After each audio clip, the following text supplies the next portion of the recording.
A gente observa essa elevação, serra, aqui no agreste do Rio Grande do Norte, como se fosse uma ilha, porque se a gente traçar um raio de 20 quilômetros em torno dela, para poder achar outra elevação modesta como essa, já que no agreste as elevações chegam no máximo a 300 metros de altitude, enquanto que no sertão, que é anexo, contíguo ao agreste, tem serra com até, no Rio Grande do Norte, com até 1000 metros de altitude. E o que a gente observa ali é que apenas 30% das plantas estão verdes, enquanto que o resto tudo cinzento. E esse verde, para quem não sabe, plantas vivas, em consequência de ter criado folhas com as chuvas que aconteceram nos dias 6, 7 e 8 de fevereiro de 2026. E nós estamos a 13 de fevereiro, o que significa dizer que há 8 dias atrás, há 9 dias atrás, essa serra estava totalmente pelada. Nenhuma folha verde. Aquele ambiente cinzento, morto. E de repente, com essas chuvas, espaçosamente, durante os 3 dias que a gente citou aqui, foi suficiente para essa planta tirar a água do solo úmido por intermédio das raízes e reviver, criar folhas, e depois que criar folhas vai criar flores, e as flores vão se reproduzir, vão se converter em frutos, no caso sementes. E a gente mostra aqui esse campo aberto, campo de pastagem do gado, que há 10 dias atrás não tinha sequer uma planta verde aqui para o animal comer. Os animais herbívoros, no caso. E de repente, com essa chuva, as sementes estão germinando. Já tem planta aí com 4 centímetros de altura. Em 8 dias, a semente germinou, a planta nasceu e já cresceu. O que mostra que essa terra é milagrosa. Pelo fato da água da chuva estar ficando cada vez mais difícil aqui, a própria natureza se encarregou de adaptar essa terra para que ela se reproduzisse com tão pouca chuva, com 70 milímetros de chuvas. E a gente sabe que a perda do solo aqui é de 3,5 centímetros por dia. 3,5 milímetros por dia a perda. Ou seja, a água flui em várias direções, tanto para baixo do solo, como para cima, para a atmosfera, por gravidade para os riachos, para os açudes. Então, a água é um fluido de baixa viscosidade e grande massa específica. 1 litro de água é 1 quilo. Então, essa água foge aqui do solo por conta da temperatura dos ventos, é de 7 e tal. 3,5 milímetros, o equivalente a 3,5 milímetros de chuva por dia.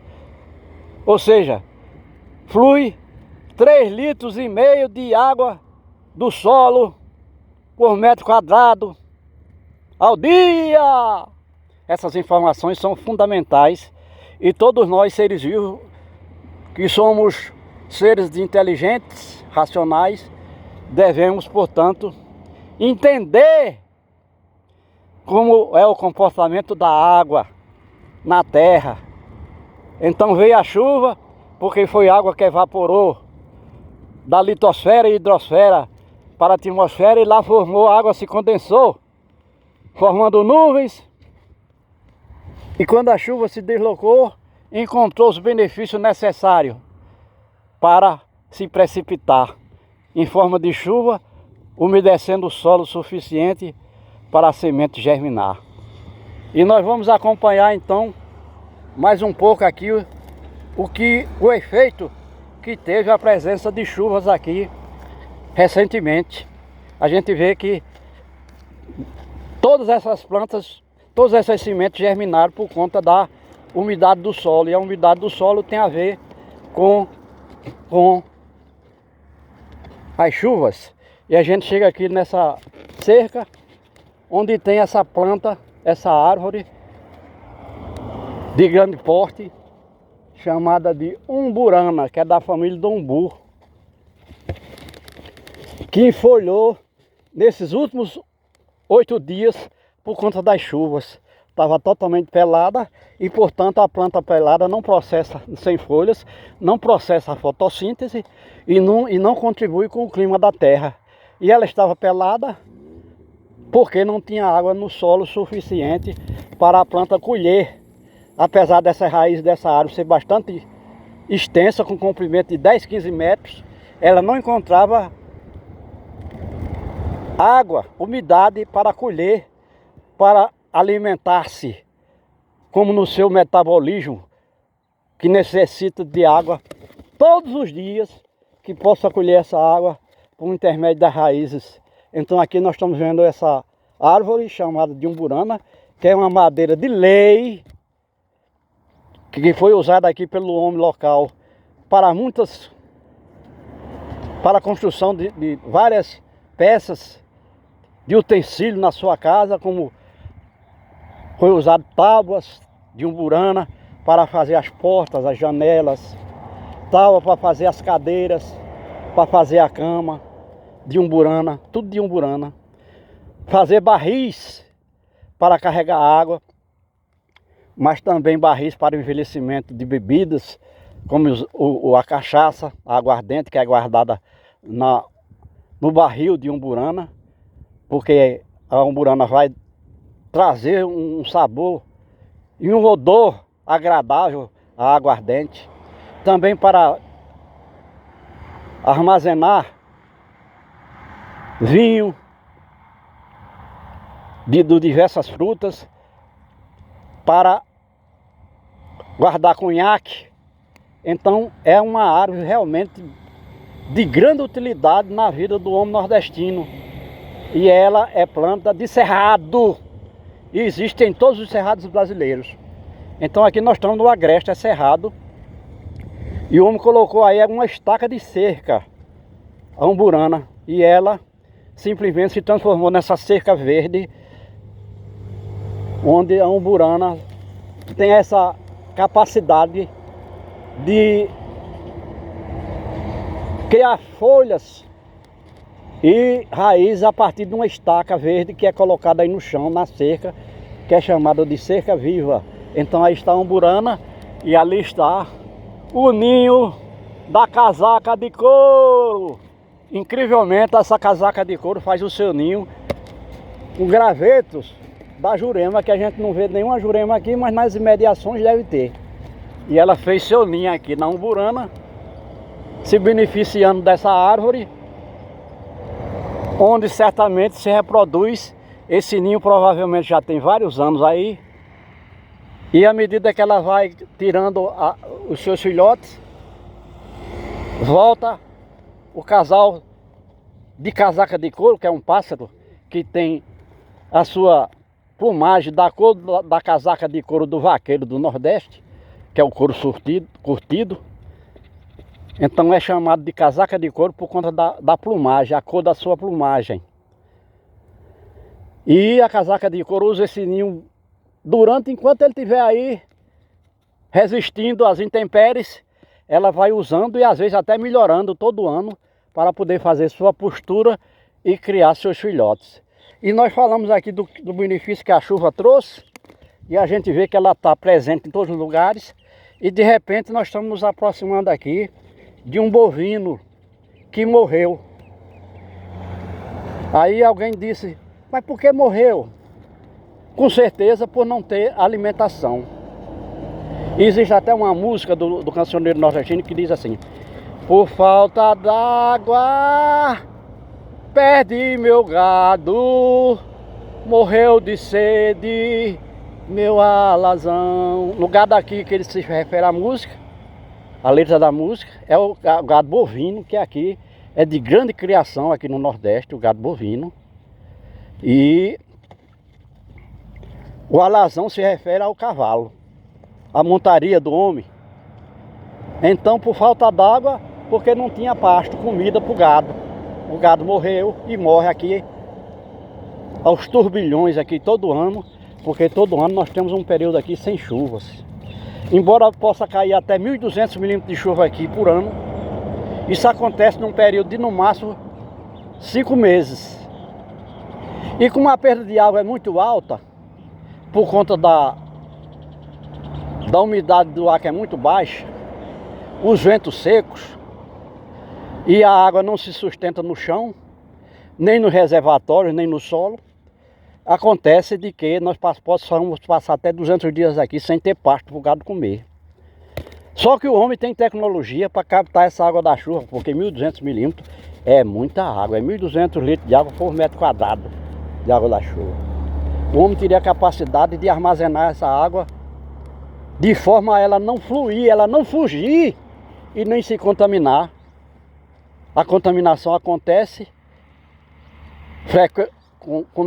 mesmo porque é lei da física, acontece nos açudes, nos barreiros, nas lagoas.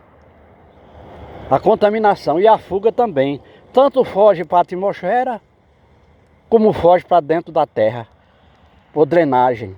Então o homem deveria impermeabilizar o reservatório e fechar para que a água não fuja, não flua. Existe tecnologia para isso, mas o homem ainda não aprendeu ou não quer entender. Muitas vezes o homem não sabe e não quer saber.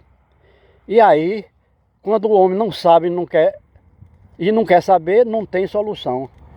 Só a morte é o resultado. Então a gente está vendo aqui uma pedra aqui na margem da estrada que recebeu um furo com um britador, uma máquina que faz um ferro furar a pedra para botar uma banana de dinamite. E a dinamite é um explosivo. E aí ele bota fogo num pavio que vai chegar na banana de dinamite e a dinamite vai explodir e arrancou essa pedra. E vejam bem a distância onde ela estava na estrada.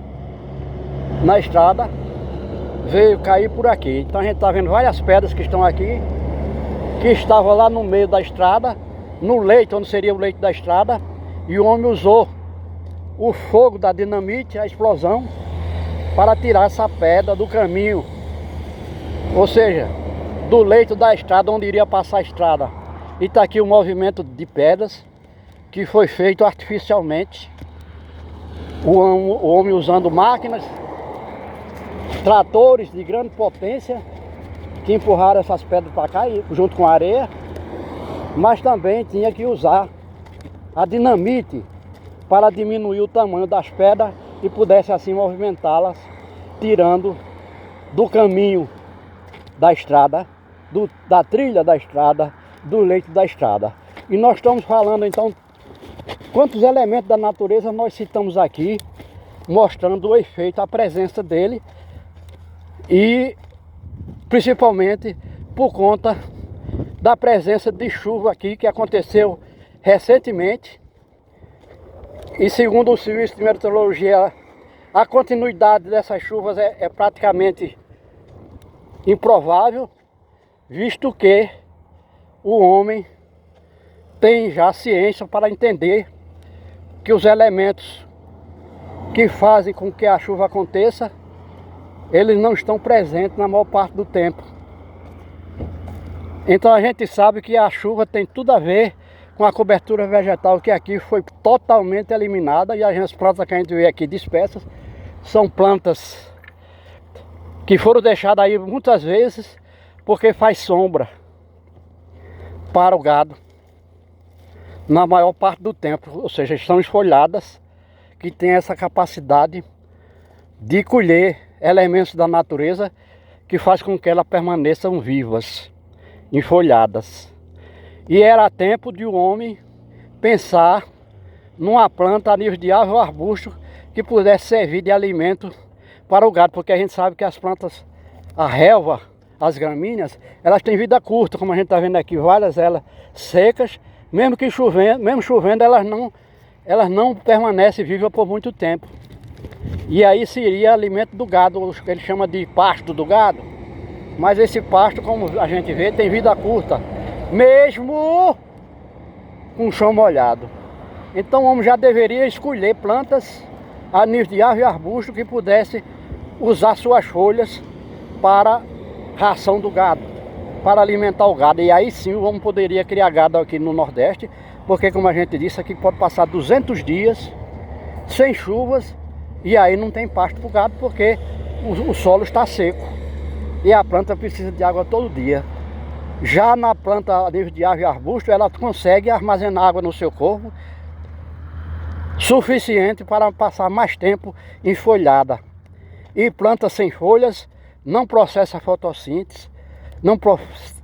fotossíntese, e não contribui com o equilíbrio do clima. Então o homem já sabia, já tem capacidade intelectual para saber quais são as plantas que, a nível de árvore e arbustos que consegue se manter viva na maior parte do ano aqui, mesmo sem chuvas. E existem várias delas que são nativas aqui dessa área do Nordeste. Só que o homem ainda não pensou nisso. Ele vê seu gado morrendo todo ano de fome e não consegue criar uma vegetação que possa servir de alimento para o gado o tempo todo. E não consegue armazenar água da chuva, que é abundante. 1.200 milímetros de chuva aqui é um dilúvio. É como se fosse 1,20 m de lâmina d'água. Só que isso acontece durante 5 meses. E a fuga da água, a fluidez da água é extraordinária, que é uma lei da física. Então tudo está ao alcance do homem, só que o homem até agora não alcançou esse nível intelectual para saber que ele foi criado vida inteligente na Terra para que a Terra permanecesse viva por muito tempo, ao contrário do que ele faz, como é o caso da queima de combustíveis fósseis nos automóveis. E a gente sabe que o petróleo é um lixo da natureza, e quando você tira o petróleo por intermédio de poços, seja ele dentro do mar, do oceano ou aqui no continente, e coloca em cima da terra, está decretando a morte de todas as formas de vida, inclusive dos micro-organismos. É tudo ao alcance do homem, só que o homem faz exatamente o contrário, contribuindo para que a terra possa morrer, ou seja, a vida desaparecer aqui por conta das atividades agressivas do homem, quando deveria fazer o contrário. A sua inteligência está a serviço do bem.